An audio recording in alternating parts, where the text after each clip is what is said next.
Bonjour et bienvenue. Aujourd'hui, on va plonger dans un sujet, disons, un petit méandre de l'administration française. Ah, les joies de la gestion de la paix, j'imagine, hein. Exactement. On part d'un cas très précis, tiré d'un article de blog au titre assez évocateur. Je suis curieuse. Fin de contrat et subrogation, comment gérer la DSN? Voilà, le décor est planté. Ah oui, le genre de titre qui peut donner des sueurs froides. On se dit que ça devrait être simple. Un salarié en arrêt quitte l'entreprise, on fait une déclaration et c'est fini. Oui, mais c'est là où le fameux diable dans les détails apparaît. Ça paraît anodin, mais c'est un vrai piège. Alors, pour qu'on comprenne bien, reposons les bases.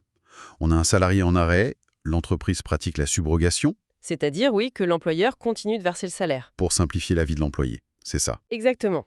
Et en contrepartie, la sécurité sociale rembourse directement l'entreprise. C'est un flux simple, en théorie. En théorie. Le problème arrive quand le contrat se termine. Voilà, l'employeur envoie son signalement de fin de contrat via la DSN, la déclaration sociale nominative, Et logiquement, la Sécu devrait couper le robinet. logiquement. Mais l'article souligne bien que cela ne fonctionne pas toujours parfaitement. C'est un bel euphémisme. C'est un peu comme résilier un abonnement, mais continuer à être prélevé. C'est un peu ça, sauf que les conséquences sont plus lourdes.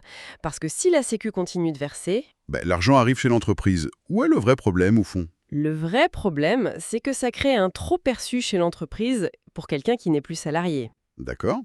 Et la sécurité sociale finit toujours par s'en rendre compte et réclamer son argent. Et là, j'imagine que ce n'est pas juste un virement en sens inverse. Pas du tout. C'est une procédure lourde, peu claire, ça demande des justificatifs, ça peut bloquer des comptes. C'est une charge administrative énorme pour un truc qui n'aurait jamais dû arriver. Une vraie galère, en somme. Le système crée lui-même une situation presque insoluble. C'est tout à fait ça. Mais alors, comment on fait? Quelle est la solution?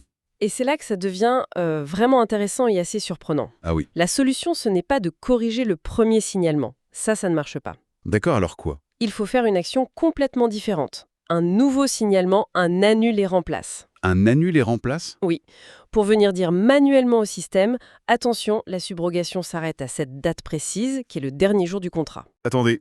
Donc la solution à un bug du système officiel, c'est de ne pas suivre la procédure logique, mais d'utiliser une sorte De contournement, oui. Une astuce. à code de triche pour débloquer le niveau. C'est une bonne image, oui.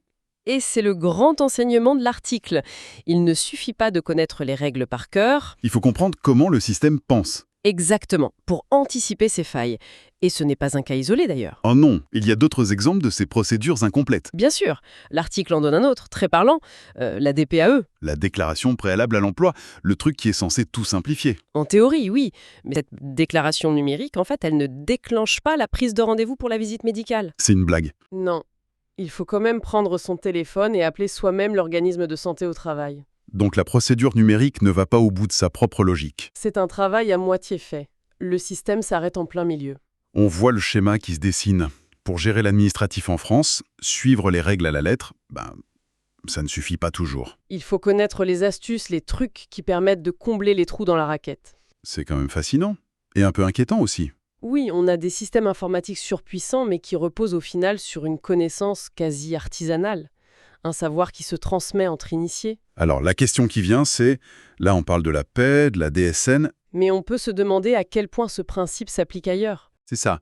Est-ce que ce modèle de procédures incomplètes et de solutions de contournement cachées, on le retrouve dans d'autres grands systèmes administratifs? Dans le fiscal, le juridique, combien de professions reposent sur ces connaissances non officielles pour tout simplement fonctionner au quotidien? C'est la vraie question de fond.